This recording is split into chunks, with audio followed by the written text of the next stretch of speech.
মণ্ডলী, আশার উদ্যোগে আজকে আমরা পাবনা বেড়া জেলার সুজানগর কোন গ্রাম গাগরাখালী গ্রামে আমাদের একজন পেঁয়াজ চাষি নাম ভাই সবুর হোসেন, সে 14 থেকে 20 বিঘা জমি নিজে পেঁয়াজ চাষ করছে। পর্যাপ্ত পরিমাণ পেঁয়াজের ফলন হওয়ায় পেঁয়াজ সংরক্ষণের জন্য তিনি দিশেহারা, কিভাবে পেঁয়াজ সংরক্ষণ করলে ভালো থাকবে, ভালো রাখা যাবে। তো এই সকল বিষয়ে আলাপ আলোচনায় আমাদের আশা প্রতিষ্ঠানের উদ্যোগে পেঁয়াজ সংরক্ষণের জন্য কুলিং চেম্বার, এয়ার ফ্লো, এইটা আমরা স্থাপন করছি। এই সংবাদ পাওয়ার পরে আমাদের সঙ্গে যোগাযোগ করায় আমরা তাকে সার্বিকভাবে সহযোগিতা করি। আজকে আমরা সেই চেম্বারেই, এয়ারফ্লো চেম্বারে আমরা আসছি। আমাদের সঙ্গে আমাদের শাহিন আছে, টেকনিক্যাল অফিসার। উনি এই পেঁয়াজ সংরক্ষণ পদ্ধতি, কিভাবে এয়ারফ্লো তৈরি করতে হয় এবং কিভাবে পেঁয়াজ সংরক্ষণ করলে এটা দীর্ঘ সময় ভালো থাকবে সে বিষয়ে একটু তার কাছে জানার জন্য বলছি। শাহিন, একটু বলবেন। ধন্যবাদ স্যারকে। আপনারা দেখছেন এটা 10 ফুট বাই 10 ফুট, অর্থাৎ 100 স্কোয়ার ফুট একটি চেম্বার, এবং হাইট আছে 6 ফুট হাইট। ওয়ালটার যে ওয়াল আছে 6 ফুট হাইট আছে, এবং এখানে একটা এয়ারফ্লো মেশিন আছে, অর্থাৎ একটা মেশিনের জন্য 100 স্কোয়ার ফুট জায়গা।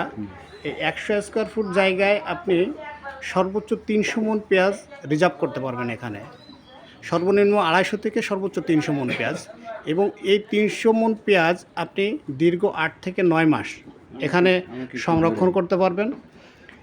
এই পেঁয়াজটা আপনার মাচায় রাখলে যে পেঁয়াজ পচন হয় বা ওয়েস্টলেজ হয়, কৃষকের যেমন 30% পেঁয়াজ নষ্ট হয়ে যায়, এখানে এটা নষ্ট হওয়ার কোনো সুযোগ নাই।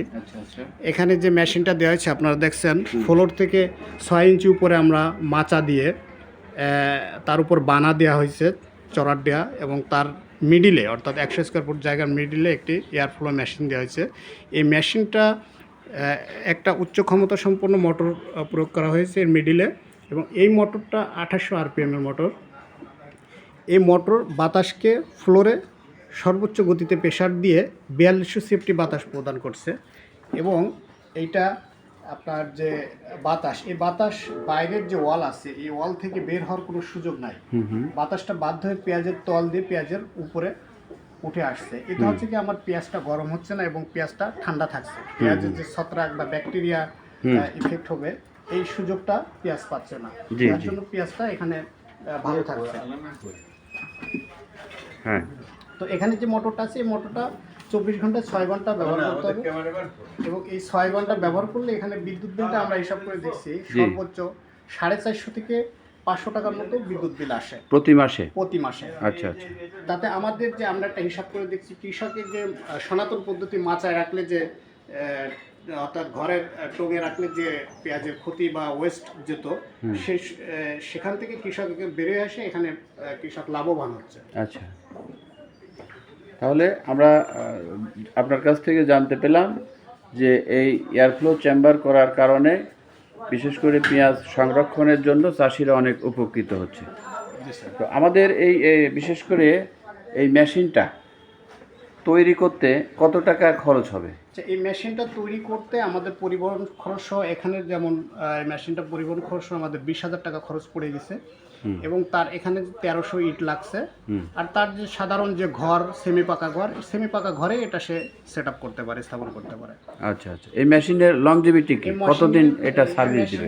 আমরা লংজিভিটি 1 বছরের তো ওয়ারেন্টি নিশ্চয়তা আছে, এবং এটা প্রতি বছর সে ব্যবহার করতে পারবে। আমাদের এই 3 বছর থেকে ব্যবহার করছি, এটা এখনো আমাদের কোনো ক্ষতি, কোনো মেশিন আমাদের এখনো নষ্ট হয় নাই। আচ্ছা আচ্ছা। তো এ পর্যন্ত আসার মাধ্যমে এই এয়ারফ্লো চেম্বার কতটা স্থাপন হয়েছে? আমাদের আসার কারিগরি সহায়তা এ পর্যন্ত প্রায় 111টি মেশিন আমরা এটা স্থাপন করেছি, এবং ম্যাক্সিমামই আছে পাবনা সাতিয়া থানা এবং সুজানগর থানাতে। আচ্ছা আচ্ছা। তো অনেক অনেক ধন্যবাদ।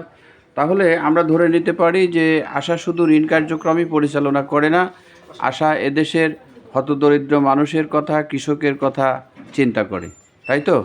এবং তাদের পাশে সকল সময় বাস্তবতা নিরিখে সরজমিনে এসে সশরীরে সেবা দেওয়ার জন্য উদ্যোগ গ্রহণ করে। তো আপনাকে ধন্যবাদ, ভালো থাকবেন, সুস্থ থাকবেন এই কামনায়।